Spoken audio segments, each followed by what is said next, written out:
வணக்கம் மக்களே. மலையாள சினிமா முன்னணி நடிகருள் ஒருவர் தாங்க துல்கர் சல்மான். ரீசெண்டாக இவர் நடித்து வெளியான படம் தாங்க லக்கி பாஸ்கர். இந்த படம் பார்த்தீங்கன்னா மக்கள்கிட்ட நல்ல ரெஸ்பான்ஸ் கிடைச்சது. அடுத்ததாக பார்த்தீங்கன்னா துல்கர் சல்மான் காந்தா என்ற ஒரு படத்தில் நடித்து வராருங்க. இந்த படத்தை பார்த்தீங்கன்னா செல்வமணி செல்வராஜ் தான் இயக்க உள்ளார். இந்த படத்தில் பார்த்தீங்கன்னா மிஸ்டர் பச்சன் திரைப்படம் புகழ் பாக்கியஸ்ரீ தான் துல்கர் சல்மானுக்கு ஜோடியாக நடிச்சிருக்காங்க. இந்த படம் பார்த்தீங்கன்னா தமிழ், தெலுங்கு, மலையாளம் மற்றும் கன்னட மொழிகளில் ரிலீஸ் ஆக போகுதுங்க. இந்த படத்தை பார்த்தீங்கன்னா ஃபேவரர் ஃபிலிம்ஸ் மற்றும் ராணா ஸ்பிரிட் மீடியா தாங்க இந்த படத்தை தயாரிச்சிருக்காங்க.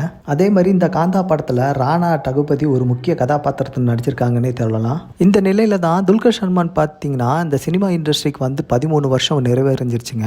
இதை செலிப்ரேட் பண்ணுற விதமாக தாங்க இந்த ஃபர்ஸ்ட் லுக் போஸ்டரை இந்த படக்குழுவினர் அறிவிச்சிருக்காங்க.